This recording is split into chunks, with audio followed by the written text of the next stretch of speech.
Introduce Allison Schaefer. So Allison is actually working with us at BMO. We're doing a program we're launching actually next month on targeting and understanding how parents can teach their children about money.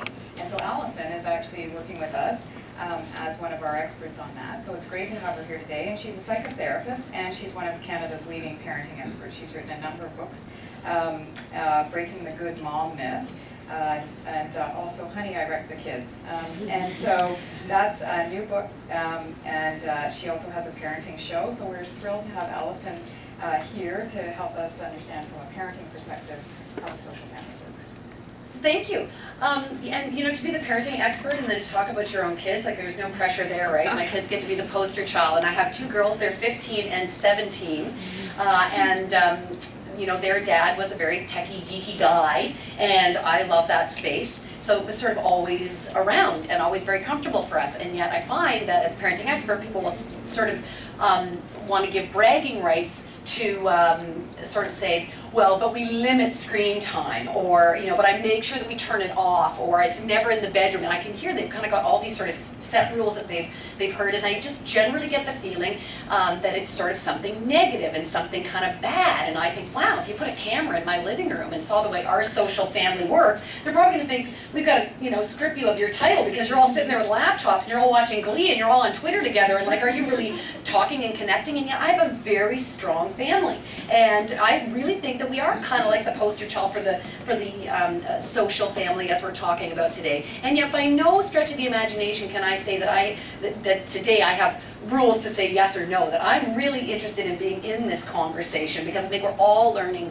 together how we integrate this to be something that is positive. But I want to really stick on the positive side of things, because I think we tend to pathologize kids and their social world, and I think generally negative news makes better news, and so we don't hear the good stories, and I want to keep that to the fore. I think because I'm trained as a psychotherapist, I like to remind people that one of the major tenets that I have to teach time and time again is that we are, as human beings, social creatures. I mean, we are wired to connect. That is why, if you go to jail, the worst thing you can do to someone is put them in solitary confinement. We need to be together. We need to be in community for our mental health. And while the research is just beginning and it's by no means conclusive, we do see that online relationships are just as important as face-to-face. They're not diluted. They're not you're hiding behind your monitor. They're valid relationships. And so what I've seen is an additive quality to my kids being online. Certainly with them with their friends, but also in the way that we connect as a family. And I have to say that I think the school systems are kind of down on this too. You know, they want to collect up all the phones, and nobody, you know, and my daughter's like, well, how am I going to, they give me homework assignment, I have to put it, how am I going to put down, I got to put it in my homework assignment. Where, like, why would you write it on paper? I don't understand that, writing it on paper. And then I got to go put it in after. You know, why do they want to take my phone away? And I love being able to you know, text and say, you know, I'm in the loop, come now. Like, where are you, at your locker? Like, I want to be able to do that. So, and I'm not exactly stalking them. But what I find is that, and I'm not, I really don't stalk them, but I'll tell you something. How many people go home at the end of the day and you say, how was your day? And you get the fine.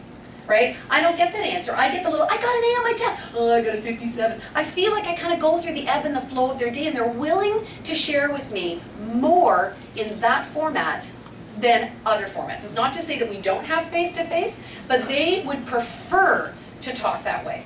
So a poignant point was made when my daughter said to me, Mom, can we go upstairs and talk? And I could tell she's upset. And so we went upstairs, and she said, no, I mean, could you go to your office? And so her bedroom's across the hall from my office, and she said, I'd rather, you know, I am with you. So she starts, and she's telling me she's been in a very difficult situation where her friends told her a secret, and she's told not to tell anyone, but she feels it's such a big, it's a problem an adult needs to know. And so we talked for about 15, 20 minutes, and then she came out in the hall, and then we hugged and cried, and then the conversation went on 15 minutes longer. That's a conversation that wouldn't have happened. And so if that's their format, I think we as parents need to say they want to talk that way, they want to interact with us that way, and so we have to be willing to kind of go into that world and honor that that's not cheaper, that's not, you know, bad grammar, you know, that is really where they're willing to, in a sense, to be more exposed, more intimate, and I think that's a valid way of interacting. Certainly in terms of that's just one example of the sort of parent-child one. But I watch also how they interact with their friends. And what I see again is there's an incredible nurturing society that they've got together. And they are able to have long-distance relationship. My daughter, who's 17, has a boyfriend in Collingwood. She only gets to see him once every month or once every 6 weeks. But he's literally in my house. I walk into the kitchen and she's doing her dishwasher duty after homework, and she's Skyping with him, and I'm like, hi, we always have to wear robes, watch that. Yeah. It's not just the windows you have to watch for anymore, right? It's the webcams. But he's right there. Hi, how are you? My daughter just had her 17th birthday. I purposely waited until she was up on her room with her phone and her laptop so that when we came in with the cake, everybody sang happy birthday with her. Her whole social world sang happy birthday, and it was up on Facebook, and the whole thing became a birthday party for all of her friends, although there was physically only 3 bodies in the room. It didn't feel like 3 bodies in the room to me. When I call my kids for dinner, they will say to me, in the beginning, as a newbie, I would say, hey, come on, I called you for dinner, why are we still on the, they go, Mom, you're asking me to have etiquette, you're asking me to use decorum, you want me to be a polite child. If I just come to the table when you say that, I'm hanging up on 7 people. That's rude, right? It's like, I never thought about it that way, that is rude, right? In their world, you need to say, I'm going for dinner, I'll be back later, you don't leave a conversation hanging. So now it's like, respectfully, 5 minutes till dinner, wrap up your 17 parallel conversations, And I think a lot of it is also having to realize that I'm raising girls that also know that 24/7 there is something to interact with. And therefore to have the self-control, because I don't control screen time, they have to have the self-control to know when to stop and to get on with homework.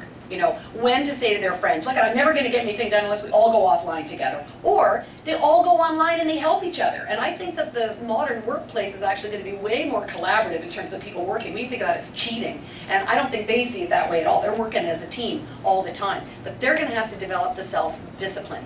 The reason why I don't limit screen time is because I don't know what I would tell them not to do. My 15-year-old daughter is going to Africa this year. She is writing her own songs, which she then posts on YouTube. She makes her own videos. They're up on YouTube. She's got 2 websites. One's a fundraising site with a little barometer that goes up if you donate. If you donate more than $100, you can ask her to do a cover version. You can download that. She's IMing with her grandmother, playing Scrabble, with my mother-in-law. What would I tell her not to do? She's going to the website at the school to get her homework. Everything that she does is legitimate reasons to be online. So what would I tell her to stop doing out of all of that? But the question becomes, are we still able to maintain our relationships? Do the other things still occur? As you say, the blanket forts and the whatever. And they do. And once a year we go camping, and you know what? Even they like to get off the grid. Even they like to put the phones, in the glove box. But I'll tell you, they scramble. When we're paddling out after a week, they got to tell all their friends about it. But they appreciate it too. So I think we've managed to find a nice way where we've done it as it's additive, it's community. We're being more intimate with each other. We're expanding our social worlds, and I don't think it's detracting from our family life at all. And that's what I have to say about that.